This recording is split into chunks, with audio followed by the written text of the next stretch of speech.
Greetings from the Augusta Civic Center, where in a few short hours this place will be teeming with the sights, sounds, and yes, maybe even smells of the regional quarterfinal tournament action. I'm Bill Stewart, sports editor of the Kennebec Journal and Morning Sentinel, and welcome to our video preview shows.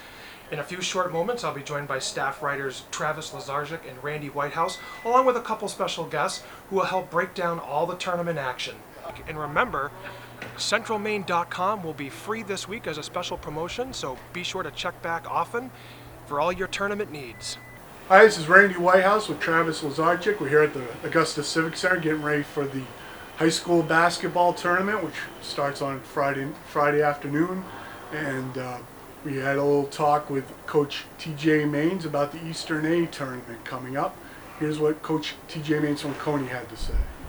We're here with Coney coach TJ Maines, leading the Rams back here to the Augusta Civic Center. And Coach, how does it feel to get the hometown team back here on the court? It's good. You know, it was our goal at the beginning of the year to make sure we played well enough to give ourselves a chance to play here. And yeah, it's been great. We've heard from a lot of people in the community and had a lot of great support. And, our home games seem to have more and more people coming to them as the year went on. And so it's a great thing. Coney's got a really rich basketball tradition. You know, going all the way back, Coach Hunt in the '60s and Coach Pound in the '70s, and you know Bob Fairbrother and Mr. Bayu and Coach Hunt still teaching over at Farrington. I mean, they played a lot of games in the tournament, so we're happy to be back here and kind of hopefully add our own part of that.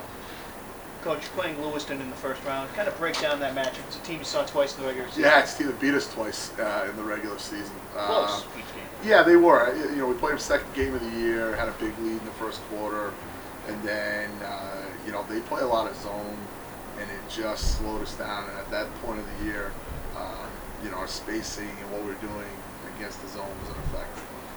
We got better at it throughout the year, and we had a great game at Coney on MLK Day, and you know they scored like 5 seconds left. We were up 7 going into the fourth.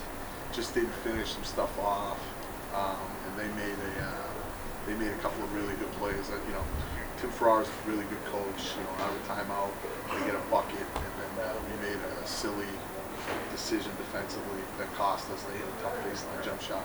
5 seconds to go, and we didn't get. The game didn't end the way we would have liked it to. So, but they're good.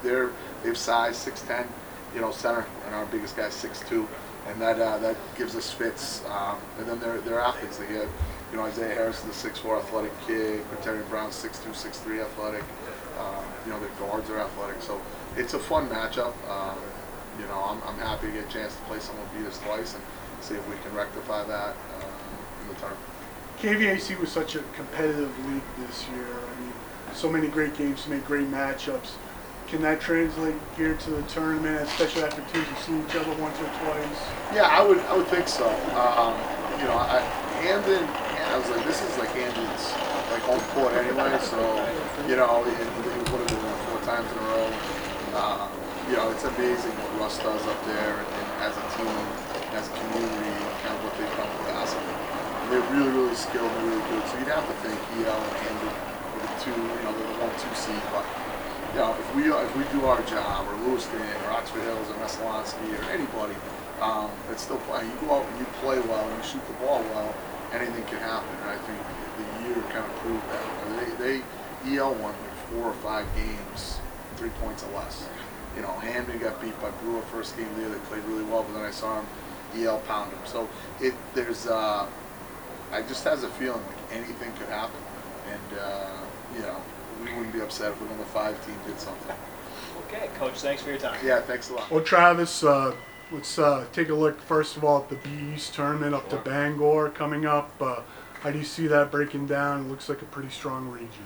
Yeah, talking to a lot of the coaches who are coaching that region, Nick DePatsy at Madomic Valley, who's coaching the number 1 seed, Jared Brown, the number 2 seed Winslow head coach. They say this is as wide open as they've seen. Even being the 1 and 2 seeds, they look at an Old Town team, the defending state champion in Class B, who's the 3rd seed with a 17-1 record, and Gardner at number 4 with 13 wins in the regular season can beat anybody. So probably Madomic is the favorite. Just a young team, but a lot of talent, led by Nicholas DePatsy and Winslow with Justin Martin as a big man could be there at the end. You can't overlook Old Town, obviously, the defending champions. And Caribou, the number 6 team, was a dark horse last year, made the regional final where they lost Old Town, could do the same thing this year. Western C, of course, we know the Mountain Valley Conference real well, and that was just a crazy conference all year long. And, when you factor in teams like Wayne Fleet coming in here, the defending regional champion, could make for a really exciting tournament in Western C. Yeah, it seems like those Mountain Valley Conference teams that are in those top 5, Boothbay, Dirigo, Winthrop, and Madison, all beat each other throughout the regular season. Then you throw in a Wayne Fleet that's kind of an unknown. It could be an interesting tournament, a very deep one.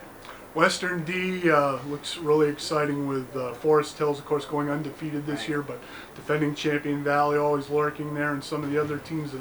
There's always that one unknown team that seems to come up in Western D every year. Do we have potential candidates for that this year? Yeah, Seacoast Christian's that kind of team this year that, Forest Hills and Valley, who play in the East-West Conference, just didn't see. Forest Hills the only undefeated team left in boys basketball in Maine. They have to be the favorite with 4 seniors who've been playing varsity basketball since they were freshmen. They've been to 2 state championship games and won 1. Like I said, Valley is returning as the defending regional champion at the number 2 seed. Hyde, the number 3 seed, is always a school you can't overlook as well. Well, that'll wrap it up for our boys tournament action preview. Make sure you check out centralmaine.com and Center Court in the print edition for all your tournament coverage over the next couple of weeks. Thanks for joining us. For Travis Lazarchik, I'm Randy Whitehouse. We'll see you here at the Civic Center and up to Bangor.